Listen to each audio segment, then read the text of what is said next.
Salut les amis, j'espère que vous allez bien. Bon retour sur ma chaîne. Ça fait longtemps qu'on ne s'est pas vu. Donc je suis de retour pour une nouvelle séance de guidance générale intemporelle. J'espère que vous vous portez bien et que tout se passe bien pour vous en fait. Ça fait longtemps qu'on ne s'est pas vu. Je suis contente qu'on puisse se retrouver aujourd'hui. Qu'est-ce que j'allais dire? Oui, c'est le printemps. Je suis super contente. Ça me fait du bien de voir le soleil de plus en plus tôt et partir de plus en plus tard. J'espère que à vous aussi ça vous fait du bien. Donc j'ai hâte de voir où est-ce que l'été, le printemps va nous mener sur ma chaîne parce que cet été ça va faire 1 an que je suis là avec vous. Donc je suis super contente de voir comment la chaîne va se développer. Ok. Sur ce, aujourd'hui j'utilise le tarot, le Light Sears Tarot que vous connaissez bien ici parce que je l'utilise souvent. Donc je vais utiliser celui-là. Peut-être que j'en utiliserai un autre pendant au courant de la séance de guidance, mais je commence avec lui. On va voir aujourd'hui quels sont les messages qui ont besoin d'être entendus, quels sont les messages qui ont besoin d'être partagés aujourd'hui, toujours dans le but de vous apporter de la guidance, de la clarté, de l'amour et la vérité. Ok. Donc c'est parti. Cher univers, quels sont les messages qui ont besoin d'être partagés aujourd'hui, toujours dans le but d'apporter de la guidance, de la clarté, de l'amour, la vérité dans la vie de ceux qui regardent cette vidéo, dans la vie de ceux qui recevront ce message. On a ici le cavalier de coupe. Ah,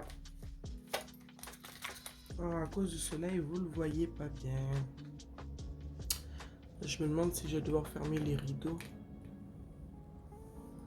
Ou est-ce que j'ai des petits chevalets comme ça que je m'étais acheté? Est-ce que c'est mieux comme ça? Ouais. Est-ce que ça va tenir? Attendez. Ouais, on va mettre le cavalier de coupe comme ça. Donc on a ici un monsieur, un jeune homme, un cavalier de coupe. Il y a peut-être quelqu'un ici qui a envie de te partager un message. Quelqu'un qui a envie peut-être de te dire comment elle se sent par rapport à toi. Quelqu'un qui a développé des sentiments pour toi.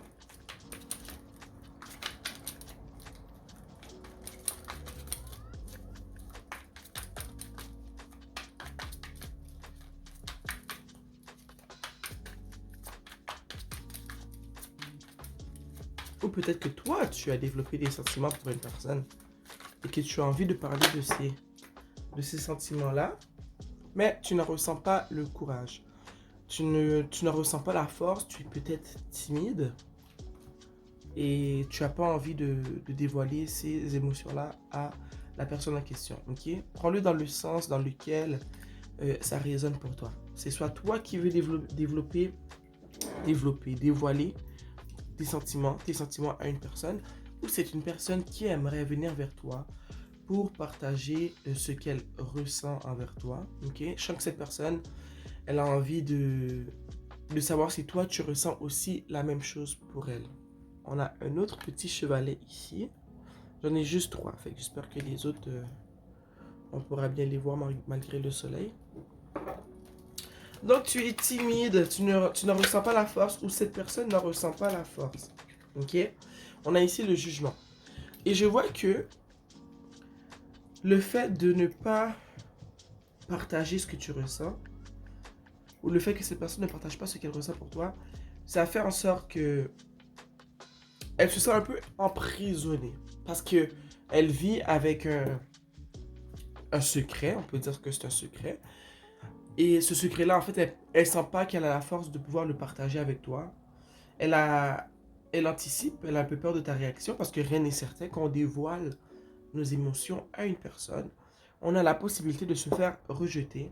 Ou si on ne se fait pas rejeter, on a tout simplement la possibilité de recevoir comme message que eh bien, l'autre personne ne ressent pas la même chose que nous. Ok. Donc, je sais que toi ou cette personne, vous ressentez que en partageant vos émotions, en osant parler, oui, la réaction de l'autre personne est incertaine, mais tu te sentirais, ou l'autre personne se sentirait libérer. Parce que le secret avec lequel tu vis ou que cette personne vit, ben c'est lourd. C'est lourd. Et d'après moi, c'est lourd parce que cette personne-là te côtoie. Elle te voit souvent. Donc, c'est encore plus lourd de garder un secret de la sorte quand ces sentiments, on les ressent pour une personne qu'on n'a pas le choix de côtoyer tous les jours. Ok, alors ça pourrait être un de tes amis, ça pourrait être un camarade de classe, ça pourrait être un collègue de travail. Oups. On a ici le jugement. Ok.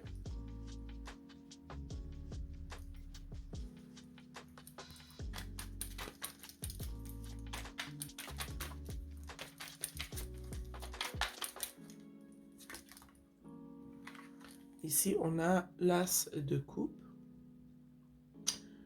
Et sérieusement, la personne, elle veut vraiment te proposer quelque chose, ok? Je pense que cette personne ressent que te proposer quelque chose, te proposer... en fait, premièrement, commencer par te parler de ses émotions. Le fait que toi, si tu acceptes, ou si toi aussi tu ressens la même chose, et que tu acceptes la possibilité de commencer une relation avec cette personne te voit comme la personne idéale. Elle te voit comme la personne avec qui ça serait le match parfait. Ok? Cette personne a vraiment envie de te proposer quelque chose. Elle a son cœur dans sa main et elle a envie de te dire, regarde, moi, je t'aime, je veux être avec toi. Est-ce que toi aussi, tu ressens la même chose? Est-ce que tu aimerais apprendre à me connaître? Est-ce que tu n'aimerais pas qu'on développe un peu notre histoire pour voir où est-ce que ça peut nous mener? Parce que moi, je t'ai observé, je te regarde aller et je vois que, ou je ressens que on pourrait faire une belle paire, on pourrait faire de belles choses ensemble. Ok? On regarde ici, on a le cavalier de bâton. Cette personne, en fait, avec toi, elle sent vraiment qu'elle peut... Elle sent qu'il y a de la passion, qu'il pourrait avoir plus de passion entre vous. Parce que ce qu'elle ressent pour toi, elle se dit, ok, là, la personne, elle fait même pas partie de ma vie. Et je ressens tout ça. Je sens qu'avec cette personne, je pourrais avoir une relation qui va être passionnante, mais pas juste passionnante. Une relation qui va être vraie, qui va être coulée dans le béton. Et je pense que cette personne-là, cette passion-là qu'elle a pour toi, ben, c'est une passion, c'est une fougue qu'elle n'a soit jamais ressentie ou qu'elle a rarement ressentie. Ok? Et aussi, je vois que la personne, elle est décidée à venir vers toi. Elle ne l'a peut-être pas encore fait parce que, comme je te dis, le doute souvent va faire douter, va te faire penser que je devrais peut-être pas y aller parce qu'on a peur de se faire rejeter. Mais je sais que la décision, elle est prise. C'est juste en fait des actions qui n'ont pas encore été posées. Ok? Cette personne, elle va venir vers toi. Si ce n'est pas toi, en fait, qui pense comme ça, comme je te l'ai dit au début, tu te mets dans les chaussures soit de la personne, le cavalier, le couple, ou tu es peut-être l'autre personne, celle vers qui on vient. Ok? Mais la personne, elle a décidé. Son idée, elle est faite. Elle sait qu'elle doit te proposer quelque chose. Elle sait qu'elle va te proposer quelque chose parce que la passion qu'elle ressent pour toi est trop forte et elle ne veut plus vivre avec ce secret qui l'empêche d'une certaine manière de vivre parce que elle vit avec l'idée de et si je lui disais, et si je lui disais, tu vois. Alors le fait de ne pas savoir, je pense qu'on veut toutes, pas qu'on veut toutes, mais on préfère tous, mais c'est pas vrai. Je pense pas qu'on préfère tous, mais moi, je serais un homme qui a des sentiments pour une femme. Je préfère tenter ma chance et recevoir la réponse qui viendrait avec ma proposition, peu importe qu'elle soit positive ou négative, que de ne rien faire et de vivre avec le et si j'avais. Tu vois ce que je veux dire? Et je sais que cette personne-là, c'est comme ça qu'elle se sent. Elle se dit, ok, peut-être qu'elle ne ressent pas la même chose pour moi, mais je préfère me lancer que de vivre avec le et si je faisais le pas où. Et si je l'avais fait, tu vois, dans le futur, de se dire, oh mon Dieu, je ne l'ai pas fait, et je ne saurais jamais si à la fin, elle ou il avait les mêmes sentiments pour moi.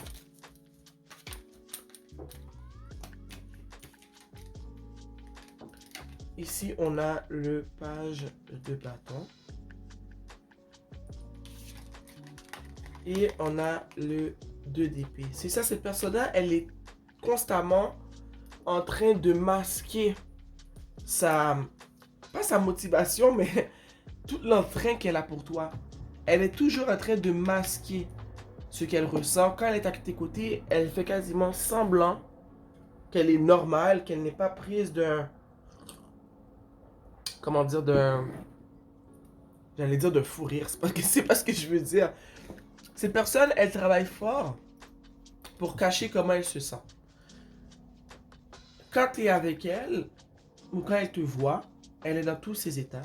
Il ou elle te voit. Cette personne est dans tous ses états, mais elle s'efforce de faire comme si elle n'avait pas de sentiments pour toi, comme si tout allait bien, comme si que tu étais une personne comme les autres à ses yeux, comme si qu'elle n'avait pas de sentiments pour toi. Et c'est pas du tout le cas. Cette personne, elle a plusieurs émotions pour toi. C'est juste que elle est peut-être timide, tu vois. En plus, en dessous, regarde ici, on a le roi de coupe. Elle est timide, mais elle a plein d'émotions pour toi, cette personne. Elle a vraiment envie de te couvrir de tout plein de tendresse, mais elle a peur, puis c'est normal, ok? Elle a peur de partager ce qu'elle ressent.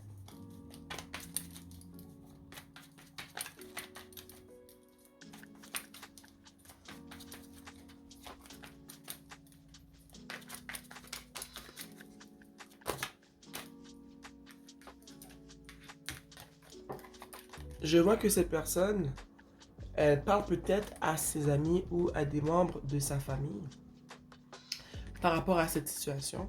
Elle demande conseil, elle demande à ses amis est-ce qu'elle devrait t'approcher ou pas. Peut-être que je vois ici qu'il y en a, cette personne demande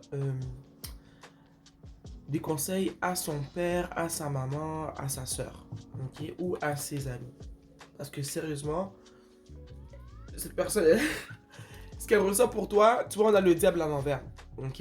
Et c'est pas une obsession qui, mais l'obsession c'est malsain, mais c'est pas une obsession en tant que telle, c'est plus qu'elle n'arrive pas à te sortir de ses conversations, elle n'arrive pas à te sortir de sa tête et ça la dérange, ok, ça la dérange. Elle ne fait que penser à toi, que penser à la possibilité de se libérer de cette charge d'émotion qu'elle a à l'intérieur d'elle. Elle rêve du fait que tu puisses lui dire que toi aussi tu ressens la même chose. Mais comme je te l'ai dit, cette personne n'ose pas prendre les devants. Elle a peur. Ok, elle a peur. Elle n'a pas envie que tu la rejettes sauvagement en fait. Ok. Cette personne pense beaucoup à toi.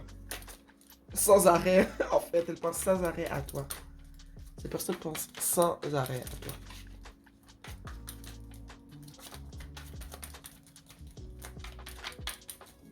On va sortir encore 2 cartes et après on va aller vers les oracles, ok?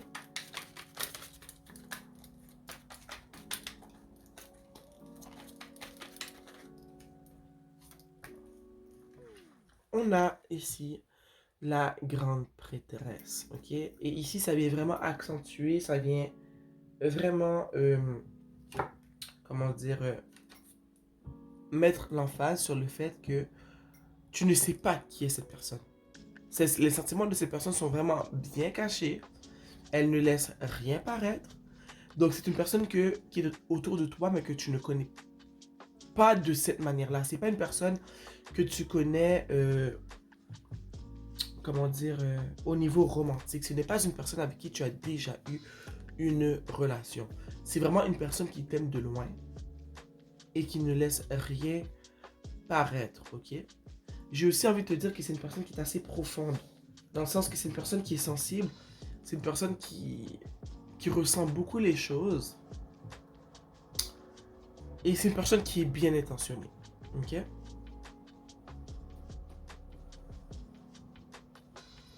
Donc on va tirer une dernière carte. Je viens juste de voir le fou. Alors cette personne veut vraiment entamer quelque chose de nouveau avec toi. Elle veut commencer un nouveau voyage avec toi, commencer quelque chose de beau. On a ici le 5 d'épée, ok? Il faut que cette personne elle se libère de ça. Parce que je vois que ça commence à empiéter sur sa vie au quotidien. Ça lui donne mal à la tête. Ce qu'elle ressent pour toi, c'est beau, c'est pur. Mais à force de ne pas parler, et bien de ne rien dire, ça lui fait du mal. Il va falloir que cette personne-là, elle ose parler, qu'elle révèle comment elle se sent par rapport à la situation. Si c'est toi, ben, il va falloir que tu parles parce que je sais que ça prend toute ta tête et ça commence à vraiment à te déranger, ça commence à être désagréable, tu n'aimes pas ça. Tu as beau aimer cette personne, tu n'aimes pas comment ça te fait sentir. Cette personne a beau t'aimer, elle n'aime pas comment ça devient un peu trop envahissant dans sa tête. Ok, ça prend trop de place dans sa vie en fait.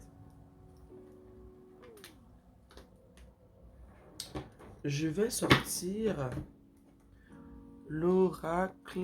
Quel oracle je sors? Je pense que je vais commencer par celui-là. Le Everyday Witch Oracle. J'aime beaucoup cet oracle. Donc, cher univers et chers ancêtres qui me guident et qui me protègent, des conseils pour les personnes qui sont dans cette situation en fait.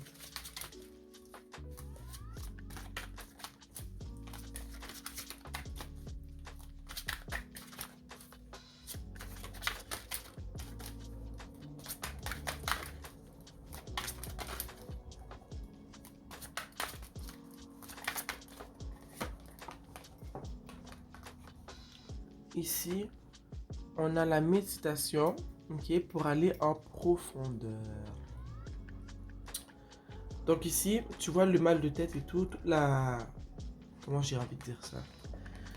Tout ce qui se passe en ce moment, c'est caché, ok, c'est dans ta tête ou dans la tête de cette personne-là. Et ici, ce qu'on me dit, c'est que méditer pourrait beaucoup t'aider. Pourrait t'aider à y aller plus en profondeur dans ce que tu ressens, mais aussi, ça pourrait t'aider à, j'ai envie de te dire, à calmer ton état d'esprit, à te calmer, afin que quand tu vas voir cette personne pour qui tu as des émotions, tu puisses être, comment dire, détendu. Comme ça, tu vas pouvoir bien exprimer ce que tu ressens. Parce qu'on s'entend, si tu arrives de tout bord, de côté et que ce que tu dis n'est pas organisé, mais je pense que tu auras moins de chance. Mais si tu arrives détendu, relax, que tu fais part à cette personne de comment tu te sens, eh bien, peu importe ce que tu auras comme réponse, mais au moins tu te diras que tu n'as pas fait une folle ou un fou de toi dans ta manière d'exprimer tes émotions. Ok? Une autre carte d'oracle. J'ai aussi envie de te dire que peut-être pratiquer une activité que tu aimes. Ici, je vois le jardinage. Et bien, ça pourrait t'aider à penser à autre chose qu'à cette personne. Si tu restes à rien faire, c'est clair que tout ce que tu vas faire, c'est penser à cette personne. Donc, ça serait mieux de faire des activités que tu aimes pratiquer pour pouvoir un peu te changer les idées. On a ici la magie de la terre. Ok, moi, ça va vraiment mettre de l'emphase sur la carte qu'on a tirée plus tôt. Je vois ici que tu es une personne qui aime jardiner, qui aime jouer dans la terre. Ça peut être autre chose que jardiner. Peut-être que tu travailles dans la construction. Tu fais une activité ou un travail qui est en lien avec la terre. Ok? Et ici, on parle de la magie de la terre. Peut-être juste aller prendre une marche. Ok? En plein soleil. Si, ouais, d'où tu viens, il n'y a plus de neige. Et que tu peux déjà te permettre de marcher pieds nus sur le sol. Et bien, ça serait une bonne idée pour essayer justement d'évacuer ce tout plein d'énergie que tu as dans ta tête, dans ton corps, de connecter un peu avec la nature. Juste une marche, des fois, on sous-estime souvent ce type d'action comme prendre une marche, marcher pieds nus dehors, dans un parc, s'asseoir au pied d'un arbre. Ces petites actions ont l'air souvent banales, mais souvent c'est ces petites actions qui ont l'air banales qui font les plus grands changements, qui nous apaisent au plus haut point. Ok? Donc ici, on te demande justement de passer du temps à l'extérieur, de toucher la terre, de toucher les arbres, de prendre soin de tes plantes chez toi. Ce genre d'activité va t'aider à te ressourcer et à trouver une bonne approche en fait pour approcher cette personne. Donc les amis, c'était tout pour aujourd'hui pour cette guidance. J'espère que j'ai pu apporter que je t'ai guidé en fait, que je t'ai apporté de la clarté dans la situation dans laquelle tu vis. Comme j'ai dit plus tôt, il se pourrait que tu sois la personne qui veut partager ses sentiments, comme il se pourrait que ce soit une autre personne autour de toi que tu ne vois pas. Donc, si ce n'est pas toi qui veux partager tes sentiments, sache que cette personne a de bonnes intentions, ok? Sache que cette personne, elle a peur de venir vers toi, elle anticipe le pire. Donc, quand cette personne va venir vers toi, si tu ne ressens pas de sentiments amoureux pour cette personne, c'est clair que tu vas pas lui inventer un amour non plus. Mais je te conseillerais d'être poli, d'être gentil, parce que il n'y a aucun mal dans ce que je vois. Cette personne n'est pas mal intentionnée. Elle veut juste partager avec toi comment elle se sent parce qu'elle pense beaucoup à toi. Elle voit en toi quelque chose de précieux. Elle voit en toi quelque chose qu'elle admire. Elle voit en toi la possibilité d'un futur apaisant. Okay? Elle voit en toi la possibilité de créer une union paisible. Okay? Donc, si tu dois refuser les avances de cette personne, fais-le avec diplomatie. Si tu es la personne qui ressent ces émotions, que tu as peur d'aller vers cette autre personne qui réveille chez toi ces sentiments qui sont forts, je vois ici que la seule façon d'avoir une réponse, c'est d'y aller de l'avant, d'oser parler. Mais je vois qu'il y a de la préparation à faire, ok? Parce que le mal de vivre, le mal de tête, les migraines que tu ressens, pour les faire cesser, il va falloir parler. Il va falloir que tu trouves le courage, la force d'exprimer exactement ce que tu ressens, exactement ce que tu veux, ok? Et une manière, justement, un moyen que tu pourrais utiliser, ça serait, j'ai vu que tu as parlé à tes amis, à des membres de ta famille, ok? Mais je vois aussi que de prendre des marches, désolé, de passer du temps en nature, ça va t'aider à trouver la bonne manière de faire. Ça pourrait t'aider à te ressourcer, à évacuer ce tout plein d'énergie que tu as en toi, ok? Ça va t'aider à avoir les idées plus claires en ce qui a trait à la manière que tu vas choisir pour aborder la personne, ok? Donc, ouais, comme j'avais dit plus tôt, j'espère que je t'ai apporté de l'aide, ok, de la clarté, que tu y vois plus clair. Sur ce, on va se voir très bientôt. J'espère que tu apprécieras autant le message que j'ai apprécié te le délivrer. Sur ce, fais attention à toi, porte-toi bien. Je t'envoie tout plein d'amour, tout plein d'ondes positives. On se voit à la prochaine guidance. Mouah.